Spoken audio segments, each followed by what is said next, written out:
Your WavyOcho, I'm gonna react to bad business and poor leadership and the Saint Lunatics.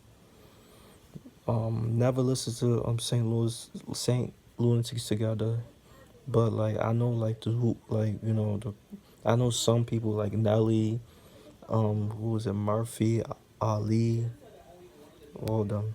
16's cooler than flows, I maneuver them. Didn't know, sit you down, teach you like a student did. Punks can't corner me, it's gonna be a long day dirty, so bring your lunch. It's gonna be a smoke out with or without the blunt. Murphy Lee manure, I'm Erward like a tour. I went back to the bottom, my studio in the sewer. 7 to screen, Big Gene, chief in the green. Feeling like Oh shit, he rapping with the hit him up beat.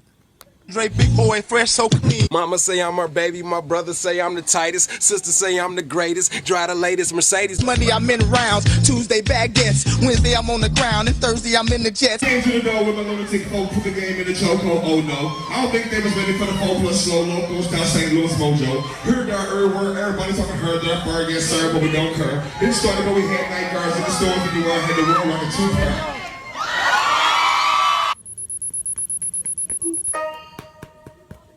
Saint Lunatics, hip-hop group, St. Louis, Missouri, featuring Ali, Murphy Lee, Keywan, Slowdown, City Spud, and Nelly. One thing true about the history of the hip-hop group is they don't last, like never, ever. That's a fact. Most rap groups do not last. Artists have used the hip-hop group as a stepping stone or a start to a solo career and on their way to success. The idea of the group is actually perfect because it gives artists the space to develop and learn things like writing songs, the recording process, stage presence, interviews, etc., but mostly it allows them to have a comfort zone around them as they get used to all eyes being on them. Rap groups may not last long, but they serve their purpose and can't be forgotten in their importance to hip-hop. Today's feature was one rap group that went platinum on their first try back in 2001 with their debut album Free City, a nod to City Spud, who had recently been incarcerated for 10 years on a robbery charge.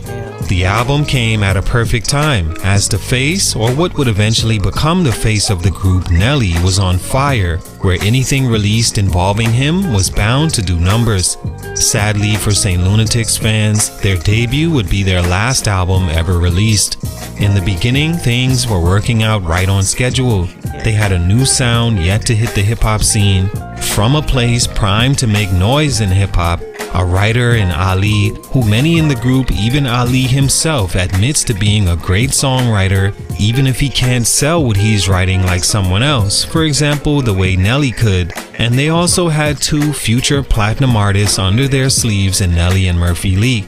Nelly, of course. Damn, Nelly was wearing those chains that that necklace that people wear nowadays. You feel me? Nelly was wearing it back then. The silver shits. Y'all see what Nelly got on right now? Like, not right now, but y'all see what Nelly what Nelly was wearing? Like those chains. Like niggas is wearing those shits currently, and Nelly was wearing them back then.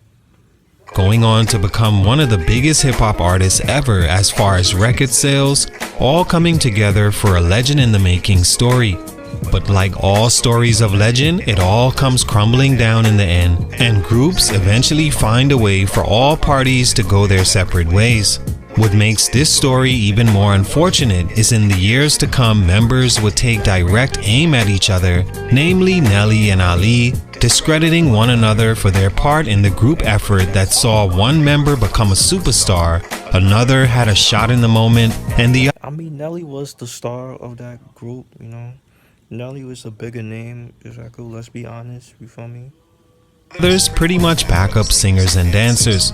Worst case scenario of a group for its supposed leader is an understudy catching up and eventually surpassing your place in talent, popularity, star power, and importance. You let either Nelly or Ali tell it, and both stories will come out 2 different ways. Either Ali looks like the disgruntled star player who wasn't actually a star, had a freshman take his spot, and now he's rewriting history in order to at least dirty the name of a guy he feels hustled him.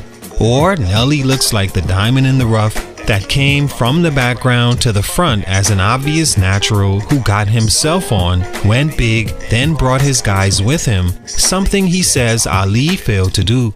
No matter who you hear it from, the Lunatics were dope together and made good music that catapulted careers and allowed them all to have something to look back on and be proud of. But for these reasons, their growth was stunted. What happened? Let's talk about it. It's your boy JC, Stunted Growth Music. Let's get it.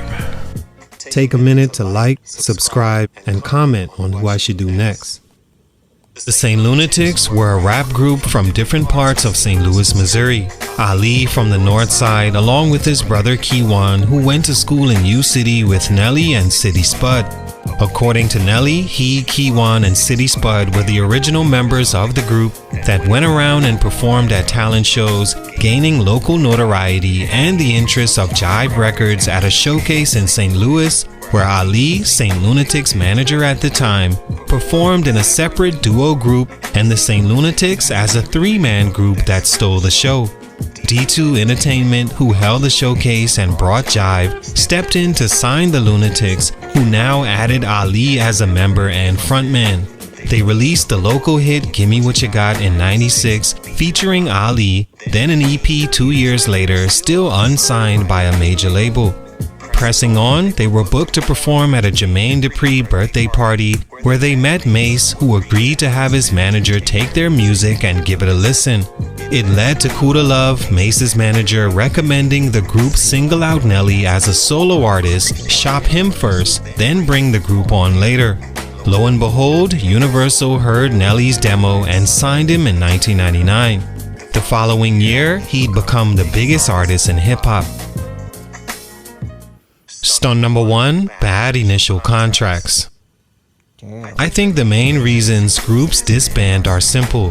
They all don't have the same amount of talent, and when record companies get involved, they begin separating the talent, and either the ones lacking fall back and It could be about money issues, like, you know, like label issues, like, or the person just having an ego, you feel me? That's why most groups don't like really like jack, like most individual in the group don't really like jack each other, you feel me? That's why groups split apart. accept their place, or they become disgruntled and begin making emotional decisions that solves their issue for the moment and not for the future. The latter happened to the St. Lunatics, all beginning with their initial bad contracts with D2 Entertainment. Again, according to Nelly, who in my opinion has the least reason to spin a story in public about where the problem started, the St. Lunatics signed a contract with D2 while their songs Gimme What You Got and Who's the Boss were hot, without Nelly initially behind the idea. Ali, who supposedly had the most experience, advised the members they should sign the contracts with D2, even if they wanted 100% of the publishing. His reasoning: if the group blows up, the bigger label will step in and handle getting them out of the contracts later. Poor business decision on Ali's part, giving away years of publishing for a shot in the dark that only really Nelly and to some extent Murphy Lee hit. This shot in the dark also put the members in a bad situation after Nelly blew up with his album Country Grammar, which even he admitted to the group contributing to the project but never getting publishing money over the years for it because D2 Entertainment still owned the rights to 100% of their music, everyone except Nelly. Nelly had the smarts to have Universal buy him out of his deal with D2 for just $75,000. According to him, the other members didn't negotiate a way out of their deals, and this in part is what made them unhappy and their second album not to come out years later. Those initial contracts created a division that never repaired itself within the group. Stunt number 2, every man for Damn, every man for themselves. Members focus on short terms, gain the future. Gain, then the future. Nah, bro. If y'all in a group, y'all should be on the same page, though. I'm not gonna lie. Y'all should be on the same page. You feel me? Cause y'all a group, y'all should be on the same page. Y'all should like, you know, like make sure like all y'all like, you know, agree to like things. Like not saying like you have to agree with all the like to agree with all things, like everything, but like you have to like be a team, like you feel me? Y'all get what I'm saying? Like themselves. Beginning the 2000s, Nelly became a complete star on his first go-round, going diamond on the Country Grammar album, still one of my favorite albums of all time, and not even a year later, the St. Lunatics released their Free City debut that went platinum as well.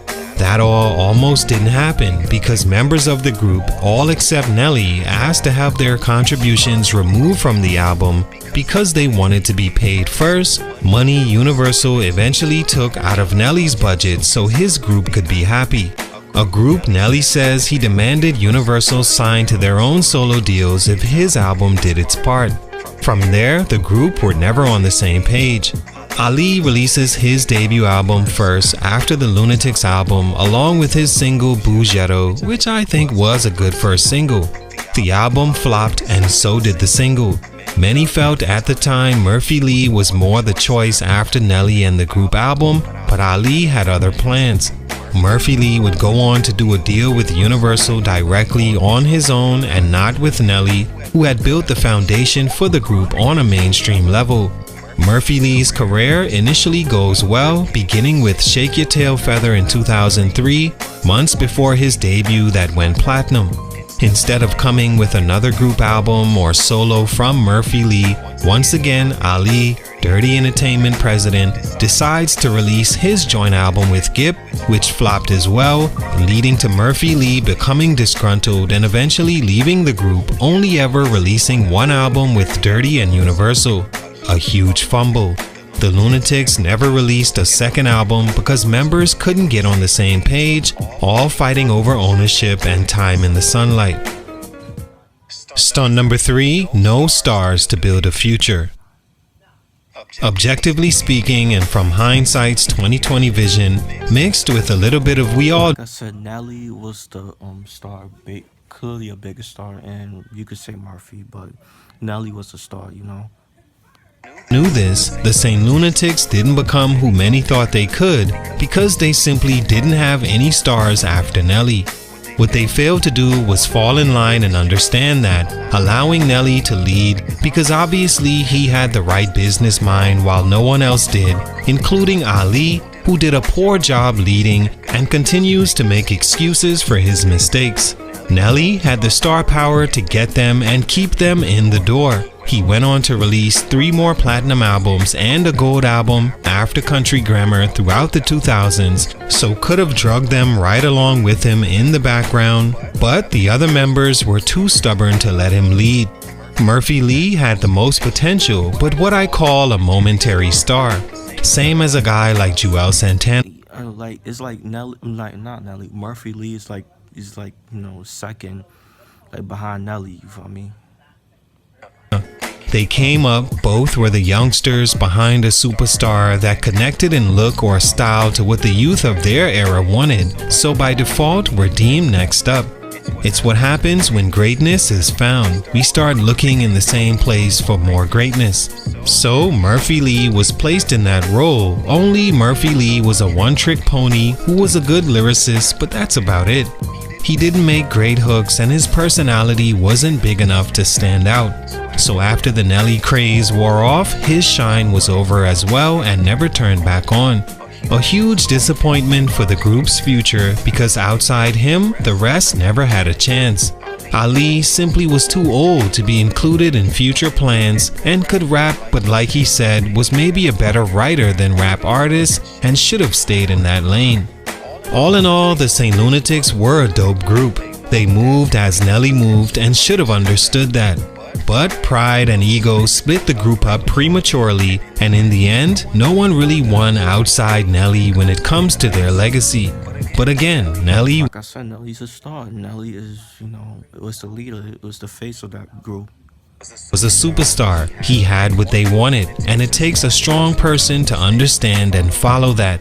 The St. Lunatics couldn't, and for these reasons, their growth was stunted. Salute, much respect. It's your boy JC Stunner. That's the vid. So yeah, bro, like, let me know what y'all think about the St. Lunatics, bro. Cause me personally, I never listened to the St. Lunatics as a group. You feel me? I never listened to them. You know, I never listened to that group, but if y'all have, bro, let me know what was your favorite song like of the group. You feel me? So yeah, make sure y'all like, comment, subscribe. Y'all know the vibes. We're checking out you are.